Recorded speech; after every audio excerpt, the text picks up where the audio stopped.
राधे राधे मित्रों। आज हम फणीश्वर नाथ रेणु की संवदीय कहानी पढ़ेंगे। रेणु जी ने संवदीय कहानी में एक स्त्री का असहाय, सहनशील, नारी के मन की कोमल तंत्र, उसके दुख, उसकी पीड़ा का बहुत ही सूक्ष्मता से वर्णन किया है।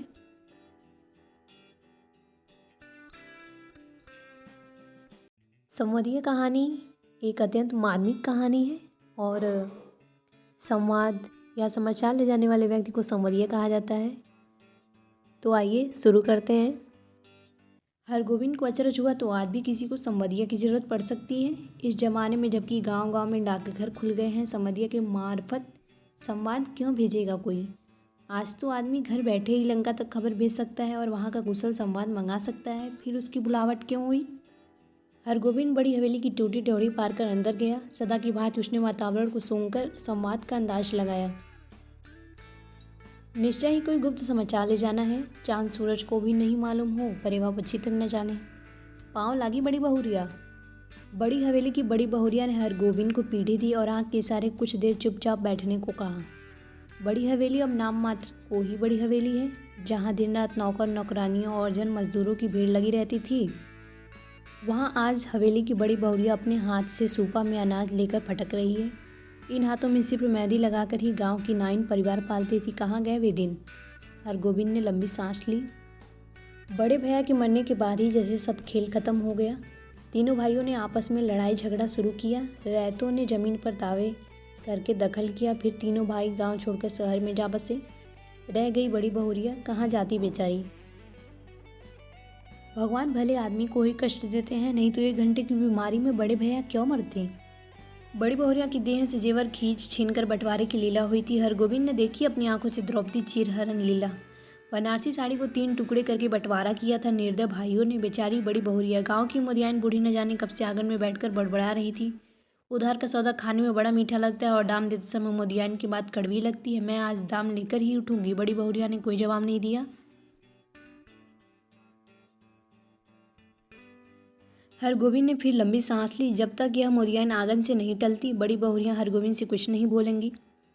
वह अब चुप नहीं रह सका। मुदियाइन काकी, बाकी बकाया वसूलने का यह काबुली कायदा तो तुमने खूब सीखा है। काबुली कायदा सुनते ही मुदियाइन तमक कर खड़ी हो गई। चुप रह। क्या करूँ काकी, भगवान ने मूछ दाढ़ी दी नहीं, न काबुली आगा की तरह गुलजार दाढ़ी। फिर काबुली का नाम लिया तो जीभ पकड़ कर खींच लूँगी। हरगोविंद ने जीभ बाहर निकाल कर दिखलाई, अर्थात खींच ले। 5 साल पहले गुल मोहम्मद आगा उधार कपड़ा लगाने के लिए गांव में आता था और मुदियाइन के उसारे पर दुकान लगाकर बैठता था। आगा कपड़ा देते समय बहुत मीठा बोलता था और वसूली के समय जोर जुर्म से 1 का 2 वसूलता। एक बार कई उधार लेने वालों ने मिलकर काबुली की ऐसी मरम्मत कर दी कि फिर लौटकर गाँव में नहीं आया। लेकिन इसके बाद ही दुखनी मुदियाइन लाल मुदियाइन हो गई। काबुली क्या, काबुली बादाम के नाम से भी चिढ़ने लगी मुदियाइन। गाँव के नाचने वालों ने नाच में काबुली का स्वांग किया था। तुम हमारा मुलुक जाएगा मुदियाइन, हम काबुली बादाम पिस्ता अखरोट खिलाएगा। मुदियाइन बड़बड़ाती गाली देती हुई चली गई। तो बड़ी बहुरिया ने हरगोविंद से कहा, हरगोविंद भाई, तुमको एक सामान ले जाना है, आज ही बोलो, जाओगे ना। कहाँ, मेरी माँ के पास। हरगोविंद बड़ी बहुरिया की झलझलाई आंखों में डूब गया। कहिए क्या संवाद है। संवाद सुनते समय बड़ी बहुरिया सिसकने लगी। हरगोविंद की आंखें भी भर आईं। बड़ी हवेली की लक्ष्मी को पहली बार इस तरह सिसकते देखा है हरगोविंद ने। वह बोला, बड़ी बहुरिया, दिल को कड़ा कीजिए। और कितना कड़ा करूँ दिल। माँ से कहना मैं भाई भाभीियों की नौकरी करके पेट पालूंगी, बच्चों की जूठन खाकर एक कोने में पड़ी रहूंगी। लेकिन यहाँ अब नहीं रह सकूंगी। कहना, यदि माँ मुझे यहाँ से नहीं ले जाएगी तो मैं किसी दिन गले में घड़ा बांधकर पोखरे में डूब मरूंगी। बथुआ साग खाकर कब तक जीऊँ, किस लिए, किसके लिए। हरगोविंद का रोम रोम कलपने लगा। देवर देवरानियां भी कितने बेदर्द हैं। ठीक अगानी धान के समय बाल बच्चों को लेकर शहर से आएंगे। 10-15 दिनों में कर्ज उधार की ढेरी लगाकर वापस जाते समय 2-2 मन के हिसाब से चावल चूड़ा ले जाएंगे। फिर आम के मौसम में आकर हाजिर। कच्चा पक्का आम तोड़कर बोरियों में बंद करके चले जाएंगे। फिर उलट कर कभी नहीं देखते। राक्षस हैं सब। बड़ी बहुरिया आंचल के खूट से 5 रुपए का एक गंदा नोट निकाल कर बोली, पूरा राह खर्च भी नहीं जुटा सकी। आने का खर्च माँ से मांग लेना, उम्मीद है भैया तुम्हारे साथ ही आवेंगे। हरगोविंद बोला, बड़ी बहुरिया, राह खर्च देने की जरूरत नहीं, मैं इंतजाम कर लूँगा। तुम कहाँ से इंतजाम करोगे। मैं आज 10 बजे की गाड़ी से ही जा रहा हूँ। बड़ी बहुरिया हाथ में नोट लेकर चुपचाप भावशून्य दृष्टि से हरगोविंद को देखती रही। हरगोविंद हवेली से बाहर आ गया। उसने सुना बड़ी बहुरिया कह रही थी, मैं तुम्हारी राह देख रही हूँ। समधिया था संदेशवाहक। हरगोविंद समधिया। समाज पहुँचने का काम सभी नहीं कर सकते। आदमी भगवान के घर से समधिया बनकर आता है। समाज के प्रत्येक शब्द को याद रखना।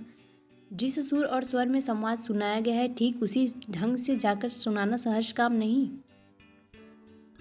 गांव के लोगों की गलत धारणा है कि निठल्ला, कामचोर और पेटू आदमी ही समधिया का काम करता है। न आगे नाथ न पीछे पगाह। बिना मजदूरी लिए ही जो गांव गांव संवाद पहुंचावे, उसको और क्या कहेंगे?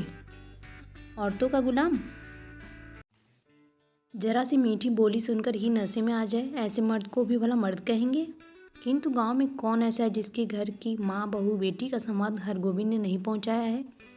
लेकिन ऐसा संवाद पहली बार ले जा रहा था वह।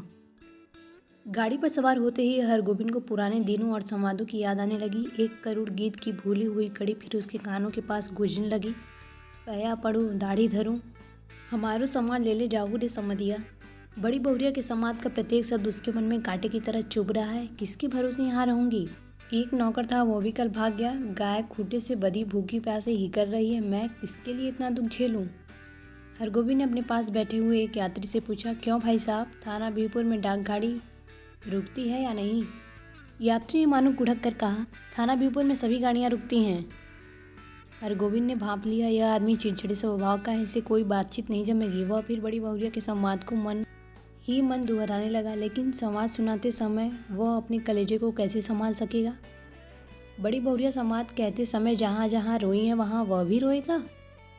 कटिहार जंक्शन पहुंचकर उसने देखा 15-20 साल में बहुत कुछ बदल गया है। अब स्टेशन पर उतरकर किसी से कुछ पूछने की कोई ज़रूरत नहीं।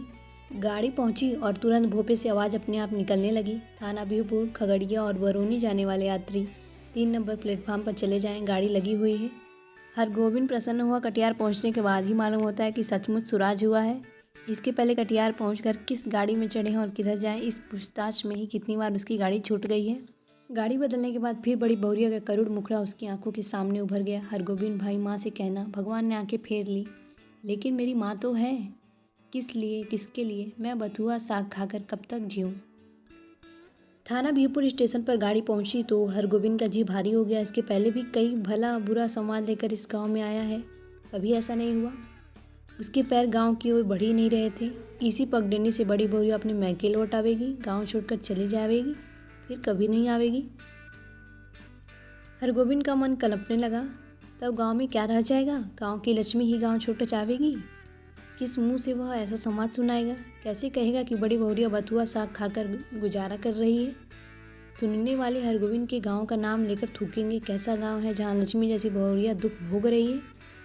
अनिच्छापूर्वक हरगोविंद ने गांव में प्रवेश किया। हरगोविंद को देखते ही गांव के लोगों ने पहचान लिया। जलालगढ़ गांव का संवरिया आया है, न जाने क्या संवाद लेकर आया है। राम राम भाई, कहो कुशल समाचार ठीक है ना? राम राम भैया जी, भगवान की दया से आनंदी है। उधर पानी बूंदा पड़ा है। बड़ी बहुरिया के बड़े भाई ने हरगोविंद को नहीं पहचाना। हरगोविंद ने अपना परिचय दिया तो उन्होंने सबसे पहले अपनी बहन का समाचार पूछा, दीदी कैसी हैं? भगवान की दया से सब राजी खुशी है। मुंह हाथ धोने के बाद हरगोविंद की बुलाहट आंगन में हुई। अब हरगोविंद कांपने लगा, उसका कलेजा धड़कने लगा। ऐसा तो कभी नहीं हुआ। बड़ी बहुरिया की छलछलाई हुई आंखें, सिसकियों से भरा हुआ संवाद। उसने बड़ी बहुरिया की बूढ़ी माता को पावलागी की। बूढ़ी माता ने पूछा, कहो बेटा क्या समाचार है?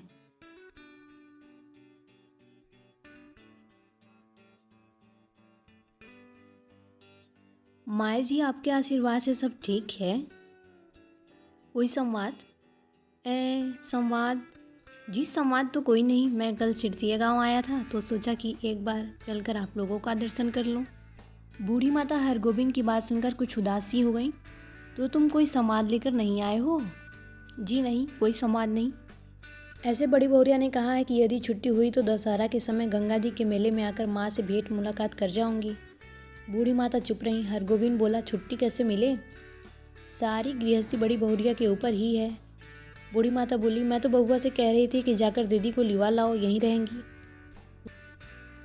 वहाँ अब क्या रह गया है? जमीन जायदाद तो सब चली ही गई। तीनों देवर अब शहर में जाकर बस गए हैं। कोई खोज खबर भी नहीं लेते, मेरी बेटी अकेली।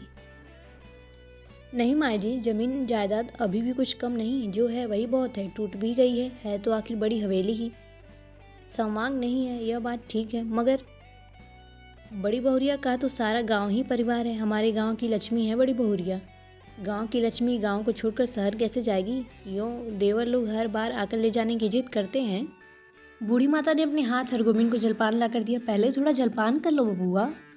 जलपान करते समय हरगोबिंद को लगा बड़ी बहुरिया दलान पर बैठी उसकी राह देख रही है, भूखी प्यासी। रात में भोजन करते समय भी बड़ी बहुरिया मानो उसके सामने आकर बैठ गई। कर्ज उधार अब कोई देते नहीं, एक पेड़ तो कुत्ता भी पालता है, लेकिन मैं माँ से कहना। हरगोबिंद ने थाली की ओर देखा। दाल भात, 3 किस्म की भाजी, घी, पापड़, अचार। बड़ी बहुरिया बथुआ साग उबाल कर खा रही होगी। बूढ़ी माता ने कहा, क्यों बबुआ, खाते क्यों नहीं? माँ जी, पेट भर जलपान जो कर लिया है। अरे जवान आदमी तो 5 बार जलपान करके भी एक थाल भात खाता है। हरगोबिंद ने कुछ नहीं खाया, खाया नहीं गया। संवदिया डटकर खाता है और अफर कर सोता है, किंतु हरगोबिंद को नींद नहीं आ रही है। यह उसने क्या किया, क्या कर दिया? वह किस लिए आया था? वह झूठ क्यों बोला? नहीं, सुबह उठते ही वह बूढ़ी माता को बड़ी बहुरिया का सही संवाद सुना देगा। अक्षर अक्षर। माँ जी, आपकी इकलौती बेटी बहुत कष्ट में है, आज ही किसी को भेजकर बुलवा लीजिए, नहीं तो वह सचमुच कुछ कर बैठेगी। आखिर किसके लिए वह इतना सहेगी? बड़ी बहुरिया ने कहा है, भाभी के बच्चों की जूठन खाकर वह एक कोने में पड़ी रहेगी। रात भर हरगोबिंद को नींद नहीं आई। आंखों के सामने बड़ी बहुरिया बैठी रही, सिसकती, आंसू पोंछती हुई। सुबह उठकर उसने दिल को कड़ा किया। वह संवदिया है, उसका काम है सही सही संवाद पहुंचाना। वह बड़ी बहुरिया का संवाद सुनाने के लिए बूढ़ी माता के पास जा बैठा। बूढ़ी माता ने पूछा, क्या है बबुआ, कुछ कहोगे? माँ जी, मुझे इसी गाड़ी से वापस जाना होगा, कई दिन हो गए। अरे इतनी जल्दी क्या है, 1 आध दिन रहकर मेहमानी कर लो। नहीं माँ जी, इस बार आज्ञा दीजिए, दशहरा में मैं भी बड़ी बहुरिया के साथ आऊँगा, तब डटकर 15 दिनों तक मेहमानी करूँगा।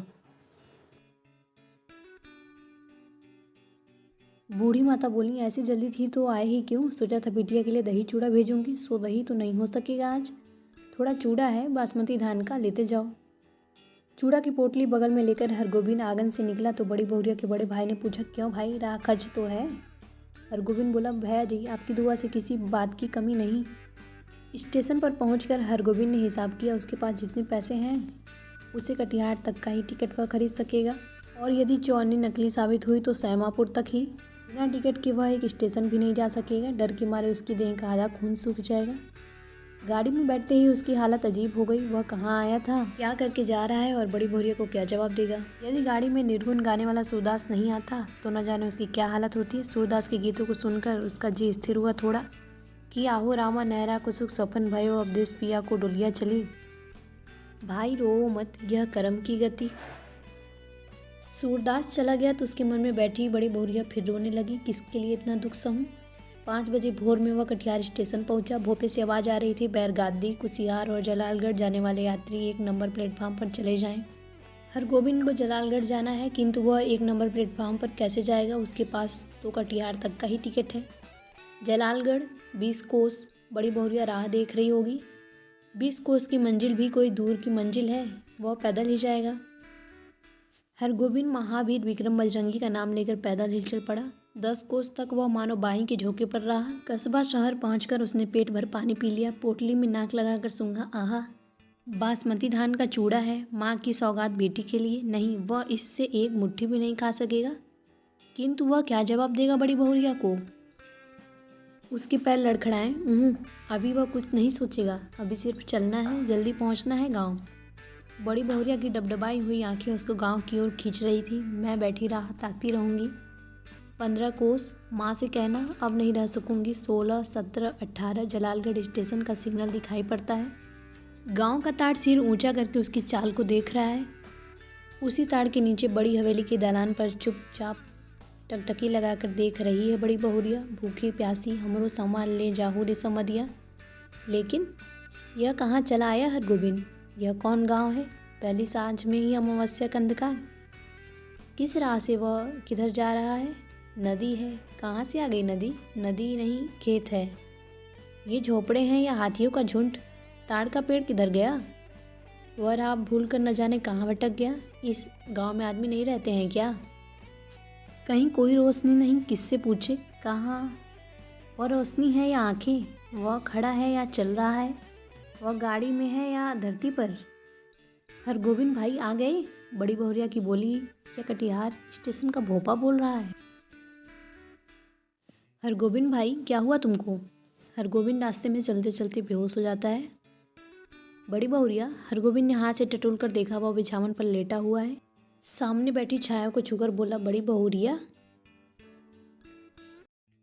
हरगोविंद भाई, अब जी कैसा है? लो एक घूंट दूध और पी लो, मुंह खोलो। हाँ पी जाओ, पियो। हरगोविंद होश में आए, बड़ी बहुरिया का पैर पकड़ लिया। बड़ी बहुरिया, मुझे माफ़ करो, मैं तुम्हारा संवाद नहीं कह सका। तुम गांव छोड़कर मत जाओ, तुमको कोई कष्ट नहीं होने दूंगा, मैं तुम्हारा बेटा। बड़ी बहुरिया, तुम मेरी माँ, सारे गांव की माँ हो, मैं अब निठल्ला बैठा नहीं रहूँगा, तुम्हारा सब काम करूँगा। बोलो बड़ी माँ, तुम गांव छोड़कर चली तो नहीं जाओगी? बोलो। बड़ी बहुरिया गर्म दूध में एक मुट्ठी बासमती चूड़ा डालकर मसकने लगी। संवाद भेजने के बाद से ही वो अपनी गलती पर पछता रही थी। दोस्तों, इस प्रकार से फणीश्वरनाथ रेणु की संवादीय कहानी समाप्त हुई। आप वीडियो को लाइक करें और अपने दोस्तों के साथ ज़रूर शेयर कीजिएगा। आपका बहुत बहुत धन्यवाद। राधे राधे मित्रों।